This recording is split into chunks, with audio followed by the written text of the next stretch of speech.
Uray! Gising na, iha. Kailangan ka na ngayong itay sa bukid.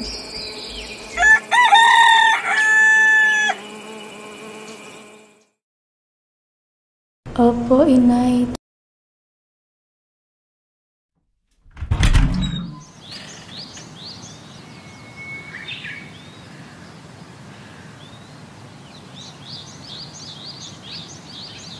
Tapos na po ako mag-ayos. Mauna na po ako. Ganyan talaga anak. Sa lupa tayo umaasa. Darating ang araw, ikaw mamumuno sa bukid na ito.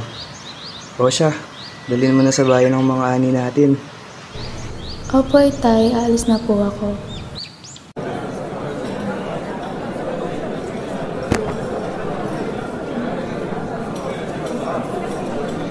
Paumanin po, Ginang. Hindi ko po sinasadya.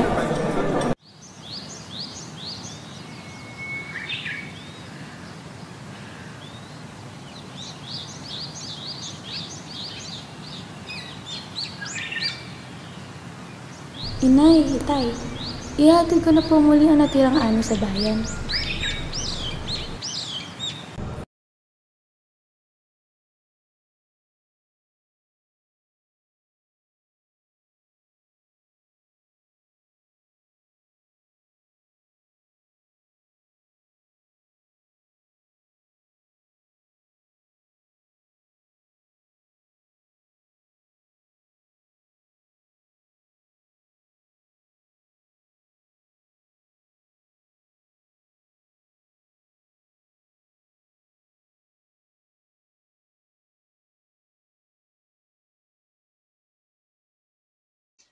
Ang lupain ito ay pagmamay-ari ng Santa Iglesia.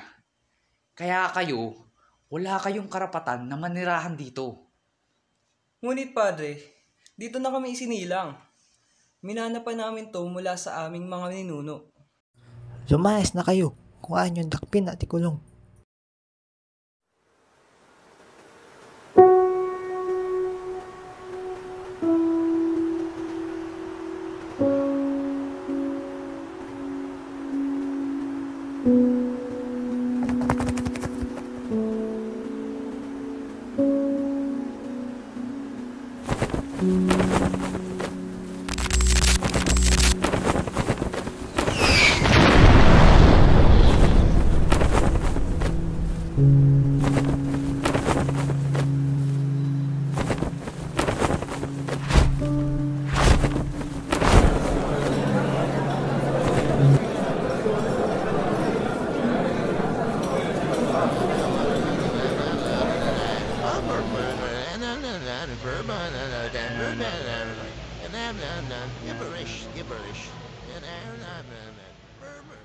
Naliligaya nyo ba na mangnakaw ng hindi lang dignidad, kundi buhay?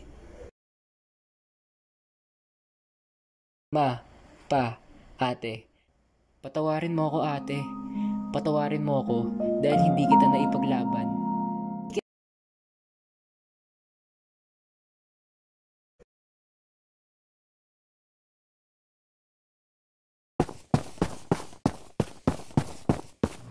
Toro! Ha? Anong ginagawa mo? Bakit ka nakita?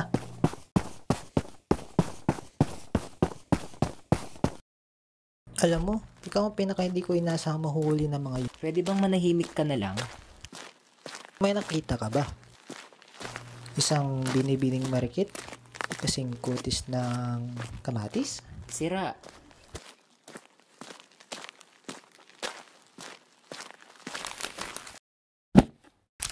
Ano yan?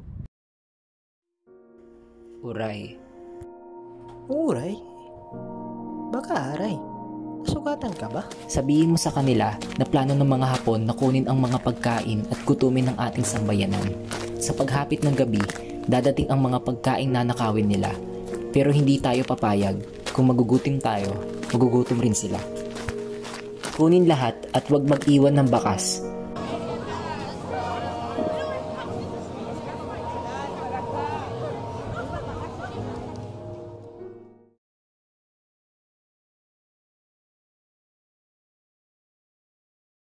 Wag mo! Wag mo ang anak ko! Hindi ko sila kaya pigilan. Aling Rosa, wala tayong magagawa. Mas mabuti pang tumahimik kaysa magdusa ang buong bayan. Hindi ko alam kung bakit, ngunit gusto kong alamin at aralin ang mga sinasabi sa liham na ito. Sa bawat pag-aaral at pag-intindi sa kanyang mga sinusulat, napansin kong isang mahalagang dahilan ng paghihirap ng mga tao ay ang mga sakim na namumuno. Mga mahihina, mga takot, ngunit parang wala akong karapatan na sabihin dahil ako'y hindi makalaban din. Bago magsialisa ng lahat, nais ko sana ipaalala sa inyo na nalalapit na ang simula ng inyong thesis sa history. Sana ay makahanap na kayo ng maitatapik nyo sa thesis nyo. Ito ang magdidikta kung papasa ba kayo sa asignaturang ito. Sana seryosohin nyo lahat dahil hindi lang ito para sa sarili nyong kapakanan. Malaki ang magiging impluwensya nito sa ating bansa. Grabe no. Pahirap na ng pahirap mga gawain natin. Iba na talagang graduating, te. Ay, oo nga ay. Ang dami ko na problema. Dumagdag pa to. Nga pala, sis. Tungkol sa thesis mo, may nahanap ka na bang topic? Sa ngayon, wala pa. Masyado ako na busy sa part-time job ko. Alam mo naman, sis, kailangan natin mag-double career para sa sarili natin. Kamusta pala part-time mo? Grabe sis hindi ka ba napapagod niyan? Ayos lang ako, ano ka ba? At saka wala rin naman akong choice. Kung hindi ako magdo-double kayod, baka kung saan na lang ako pulutin sa kalsada. Nga pala, since pinaalala na rin ni Mami yung thesis, ngayon ko sana pa nasikaso yung topic ko. Bye-bye! O siya sis, mag-iingat ka ha. Dalihan mo na at baka masaraduan ka pa ng library. Thank you, ingat din.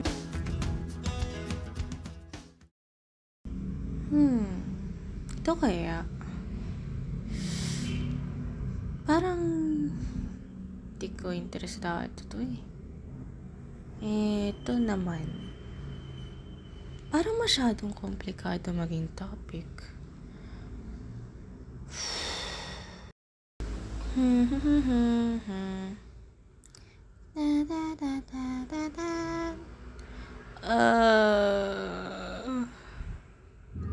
Excuse me po, miss. Magsasara na po ang library.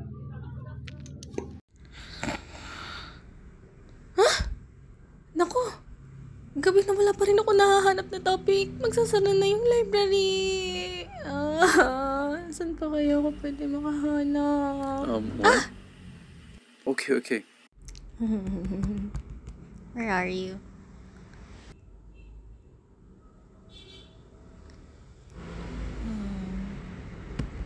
Let's go home na. As soon as possible.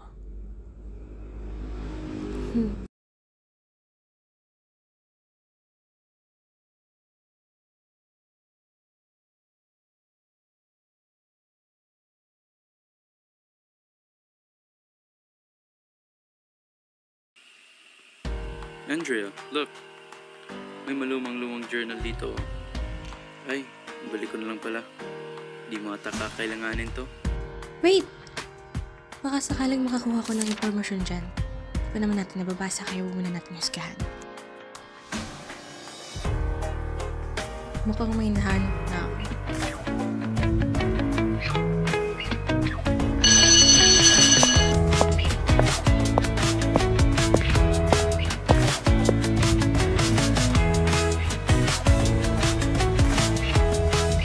Uy, Andrea, kamusta? Ito na pinakahihintay natin. Sa wakas, matatapos na rin to. Kaya nga, sis. Sana magbuha lahat ng pagod at sakripisyo natin para lang matapos to.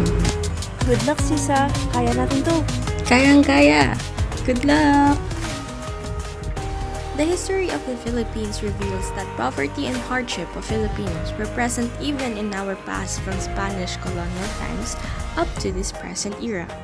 Filipinos were subjected to high taxes and forced labor, providing insight into the early years of Spanish governance. While some were forced to work on government projects via Polo y Servicio, regardless of age or health, many others became indebted. Families that had relied on farming lost their land to Spanish friars and officials, depriving them of source of income. During the Japanese occupation, Japanese soldiers slaughtered approximately 1,500 civilians. The same scenario occurred throughout the country. This made a huge impact on how we suffered from poverty that made our ancestors lose manpower, which was a major part of living back then. The only difference between the past and the present is that our major enemy is not the foreign country anymore. It's Filipino against Filipino. Poverty remains to be a problem in the Philippines. Poverty incidences among the total Philippine population is at 16.6%, meaning to say 17.6 million Filipinos are poor. The only difference between the past and the present is that our major enemy is not the foreign country anymore. It's Filipino against Filipino. Poverty incidence among the total Philippine population is at 16.6%, meaning to say 17.6 million Filipinos are poor. The biggest issue facing Philippine labor policy is widespread in-work poverty. The working poor have low levels of education and work in unprotected informal occupations. The majority of them reside in rural locations with limited prospects for meaningful employment. It is necessary that underprivileged youth have better access to high-quality education and possess the abilities needed in the contemporary economic field. Better jobs must be generated concurrently, though, and this can be achieved through the expansion of the formal and higher value sector of the economy. Sa panahon ngayon, malaking hamon pa rin ang kahirapan sa ating mga buhay. Kanya-kanyang diskarte ang ginagawa ng bawat individual upang makaraos lamang sa araw-araw ng pangangailangan. Naging mapanubok man ang nakaraan, ngunit nagsisilbi itong aral sa atin bilang Pilipino. Ngayon na mayroon na tayong kakayahan upang pamunuhan ang ating bansa at maging malaya, umaabot pa rin sa punto na kapwa Pilipino naman ang nagiging dahilan ng kahirapan. Korupsyon, dinastiya at panlalamang sa kapwa ang nagdudulot ng kahirapan sa kasalukuyan. Bilang Pilipino, nagsisilbi itong paalala na ang pagbabago ay kailangan magsimula sa ating mga sarili. Ikaw ang solusyon upang umunlad ang ating bansa.